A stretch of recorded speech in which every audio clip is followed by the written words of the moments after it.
आपण पाहत आहात तेज तुफान न्यूज, न्यायिक व निर्भीड बातम्यांचे सर्वांचे आवडते नेटवर्क। महाराष्ट्र राज्यामध्ये एकीकडे मराठी शिक्षणाकडे अनेक पालक व विद्यार्थी पाठ फिरवताना दिसत आहेत। शाळा बंद पडण्याच्या मार्गावर आहेत। सगळे खासगी इंग्रजी शाळांमध्ये मुलांना शिकवत आहेत। मग मराठी शिक्षण व शाळा विकासासाठी, त्यांच्या संवर्धनासाठी कोण झटणार, त्यांचा विकास करणार, हा प्रश्न रोज शिक्षण क्षेत्रात चर्चेला जातोय। परंतु त्यावर ठोस उपाययोजना केव्हा होतील, हा प्रश्न अनेक पदाधिकारी यांना सतावत आहे।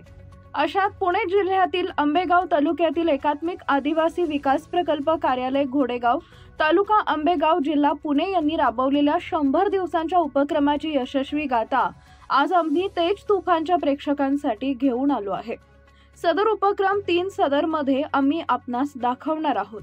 चला तर आज पाहूया सदर पहिला, क्रांती शिक्षणाची उत्क्रांती, विद्यार्थी मुलांची। एकात्मिक आदिवासी विकास प्रकल्प घोडेगाव, तालुका आंबेगाव, जिल्हा पुणे या प्रकल्पाअंतर्गत 23 शासकीय आश्रमशाळा, 9 अनुदानित आश्रमशाळा, 7 नामांकित शाळा व 24 शासकीय वसतिगृह असून या प्रकल्पाचे कार्यक्षेत्र पुणे, सातारा, सांगली, कोल्हापूर इथं आहे।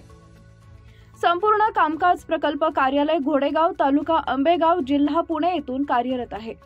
सन 2019 ते 20 व 2020 ते 21 या कालावधीत कोरोना काळ असल्यानं प्रत्येक इयत्तेतील मुलं त्या इयत्तेमध्ये अभ्यासात मागे होती। त्याचा प्रत्यय त्यांना पुढील इयत्तेमध्ये जाणवू लागला।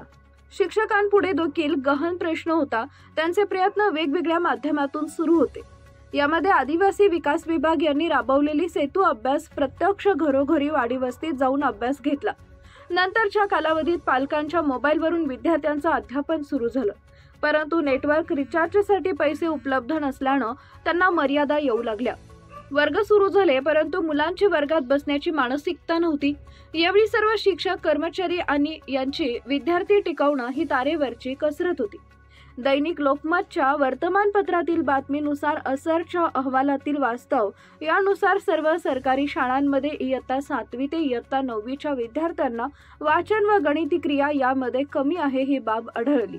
माननीय प्रकल्प अधिकारी प्रदीप देसाई यांनी ऑगस्ट 2024 मध्ये कार्यभार स्वीकारला। त्यानंतर त्यांनी काही शासकीय आश्रमशाळांना भेट दिली असता इयत्ता 8वी ते 10वीच्या विद्यार्थ्यांना मराठी व इंग्रजी लिहिता वाचता येत नाही असं दिसून आले। ही परिस्थिती लक्षात आल्यानंतर आणखी काही शाळांना भेट देऊन शैक्षणिक गुणवत्तेचा आढावा घेतला असता विद्यार्थ्यांना मूलभूत गणिती क्रिया व मुलांचे पाढे पाठांतर नाही अशी विद्यार्थ्यांच्या शैक्षणिक गुणवत्तेबाबत परिस्थिती दिसून आली। लोकप्रतिनिधी, त्रयस्थ संस्था, विविध गावचे सरपंच व ग्रामस्थ, शाळा व्यवस्थापन समिती अध्यक्ष व सदस्य या सर्वांनी आश्रमशाळेतील विद्यार्थ्यांना लिहिता वाचता येत नाही, बरेच विद्यार्थी अप्रगत आहेत, तसेच विद्यार्थ्यांच्या एकूण शैक्षणिक गुणवत्तेबाबत माननीय प्रकल्प अधिकारी साहेब यांच्याकडे तक्रारी आल्या।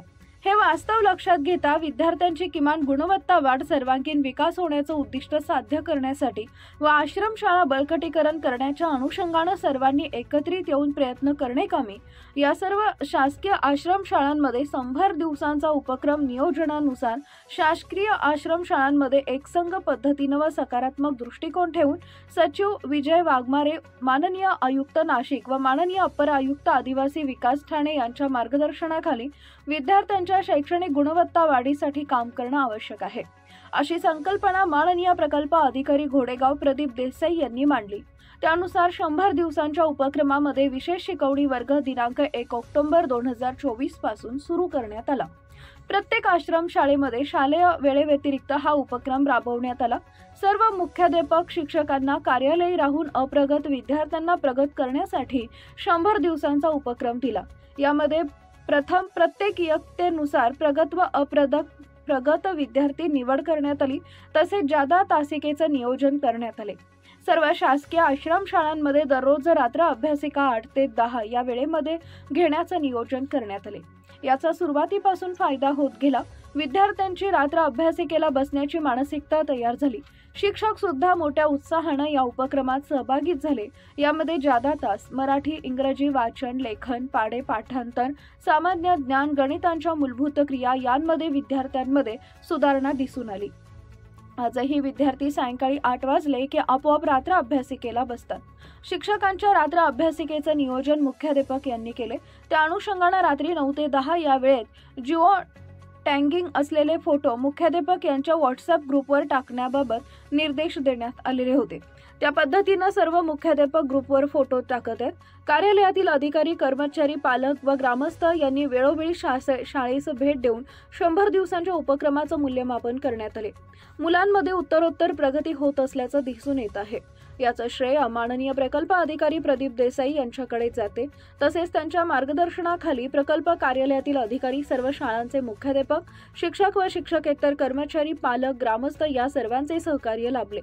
याचे फलित म्हणून 100 दिवसांच्या उपक्रमात अभ्यासा मागे असलेल्या विद्यार्थ्यांची शैक्षणिक गुणवत्ता वाढीस लागली असल्याचं दिसून येत आहे। अशा प्रकारे अनेक प्रदीप देसाई हे जर प्रत्येक शाळेला, आश्रम शाळेला व वसतिगृहांना लाभले तर नक्कीच या आश्रम महाराष्ट्रामध्ये राज्य सरकार प्रदीप देसाई पॅटर्न मराठी शाळांना लागू करेल यात तिळमात्र शंका नाही, हे तेवढंच सत्य आहे। मुख्य संपादक अयूब शेख, तेज तुफान न्यूज चॅनल, घोडेगाव, आंबेगाव, पुणे।